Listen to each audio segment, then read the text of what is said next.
A paz do Senhor, prezado rádio ouvinte. Quando Deus chama, Deus sustenta. Essa frase contém uma afirmação forte.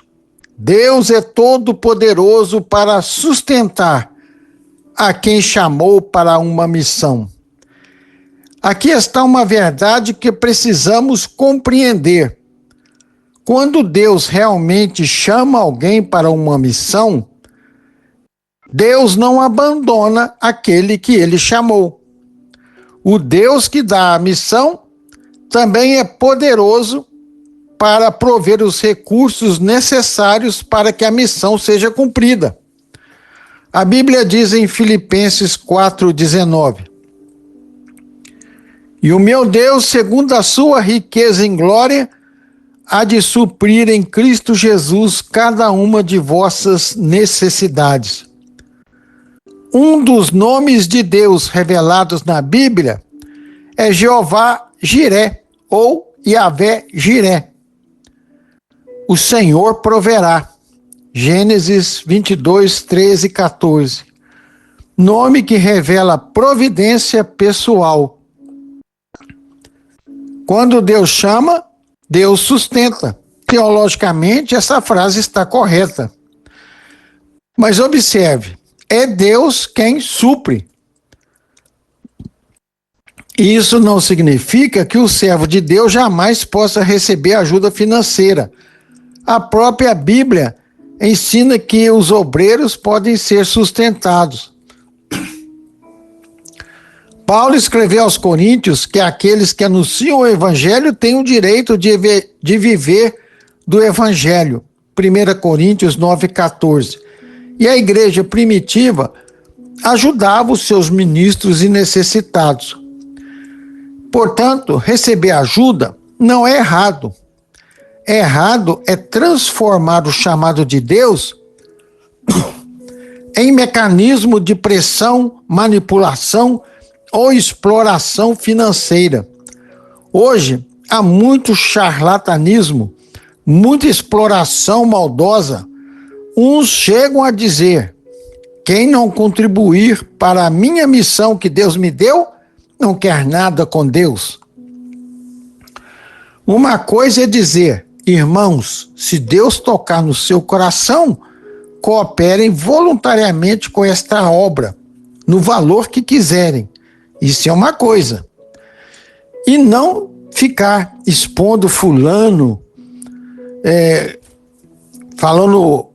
criticando pelo montante dado, porque isso constrange e humilha, e nem expor quem não contribuiu, e muito menos ficar bajulando aqueles outros, aquele que mais contribuiu. Tais coisas são indignas de um servo de Deus. E outra coisa é dizer de uma maneira direta ou indireta: Deus me deu uma missão, portanto vocês precisam e têm que dar dinheiro para mim, dizimar para mim, para que eu possa cumprir a missão de Deus.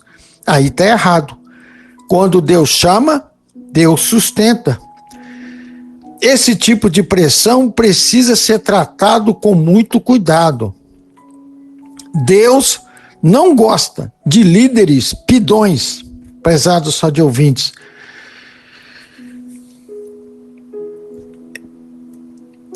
Deus não gosta de missionários que saem pedindo dinheiro para todo lado, até para ímpio, para se fazer a obra que Deus chamou para ele fazer. Isso ofende ao Senhor. Isso também o denigre, porque ele está demonstrando para o mundo e para o mundo espiritual, até para os demônios, que Deus é incapaz de sustentar aquele a quem chamou. Isso é errado, porque se Deus chamou, em Deus está a responsabilidade do sustento da pessoa que ele deu a missão. Paulo escreveu em 2 Coríntios 9,7: cada um contribua segundo tiver proposto no coração. Olha que frase. tiver proposto no coração, ou seja, liberdade para estipular a quantia, ou não contribuir com dinheiro, mas contribuir de outra maneira. A pessoa tem a liberdade, não com tristeza ou por necessidade, porque Deus ama quem dá com alegria. Observe que não há forçamento de barra nesse verso bíblico aqui. Aliás, em lugar nenhum do Novo Testamento tem esse forçamento de barra. Mas não é o que muitos líderes fazem hoje, infelizmente. Veja bem, alegria e não constrangimento, voluntariedade e não manipulação. Queremos afirmar aqui que contribuição no Novo Testamento não é obrigatória. O verdadeiro servo não precisa transformar a necessidade em chantagem emocional. Ele apresenta a obra, ensina a palavra, ora e deixa que Deus mova o coração das pessoas. Aqui está uma frase muito conhecida, atribuída a Hudson Taylor. A obra de Deus, feita à maneira de Deus, nunca terá falta do suprimento de Deus. Isso é profundamente desafiador. Pensemos em George Miller, conhecido homem de oração e diretor de orfanatos na Inglaterra. Ele fundou vários orfanatos e ele decidiu jamais fazer campanhas públicas para pedir dinheiro. Ele tinha lá o seu quartinho de oração, ele apresentava ali as suas necessidades somente a Deus em uma oração secreta e esperava que Deus movesse pessoas para suprir aquilo que fosse necessário. E ao longo de sua vida, ele recebeu inúmeras provisões para cuidar de milhares de crianças órfãos nos orfanatos. Dizem que ultrapassou mais de 10 mil, segundo a história. Ele nunca pediu dinheiro às pessoas, ele pedia somente a Deus. E hoje, parece que é o contrário. Será que Deus aprova? Eu acho que não. Miller não ensinava que Deus não usa pessoas para sustentar a obra.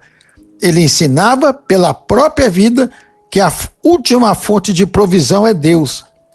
E Jesus disse em Mateus 6, 31 a 32, que não devemos viver dominados pela ansiedade acerca do que comer, beber ou vestir, porque o vosso Pai sabe que necessitais de todas elas.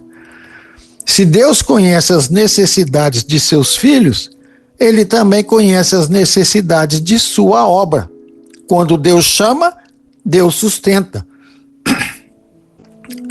Agora, uma atenção, isso não significa que todo projeto que alguém chama de obra de Deus seja necessariamente uma obra que Deus mandou fazer. Esse é outro ponto importante. Nem todo desejo pessoal de uma pessoa pode ser classificado como chamado divino. Às vezes, a pessoa deseja realizar alguma coisa e coloca sobre o projeto que ele deseja realizar o nome de Deus. Depois passa a cobrar dos irmãos dizendo: Deus me deu essa missão, agora vocês têm que dizimar para mim. Está errado. Precisamos ter discernimento. Há muita malandragem por aí. Paulo diz em 2 Coríntios 4:2 que os servos de Deus devem rejeitar as coisas que por vergonhosas se ocultam, não andando com astúcia, nem falsificando a palavra de Deus. A verdade é que o povão mesmo, está deixando de ler a Bíblia e estão cada vez mais susceptíveis ao engano religioso. Obra de Deus não traz holofotes sobre o ministro, sobre si, sobre o ministro. O verdadeiro chamado produz humildade, dependência de Deus, serviço e transparência. O verdadeiro servo de Deus não fica se exibindo orgulhosamente. Aliás, na Bíblia, exibição é pecado. E há ainda uma advertência de Jesus em Mateus 10:8. Ele disse aos discípulos: de graça recebeste, de graça dai. A obra de Deus não pode ser transformada em comércio. Cobrar para pregar e cobrar para cantar, tem algo errado aí. O dinheiro pode ser necessário para uma missão.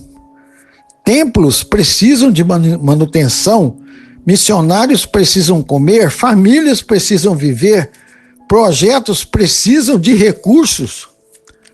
Mas uma coisa é sustentar voluntariamente a obra de Deus.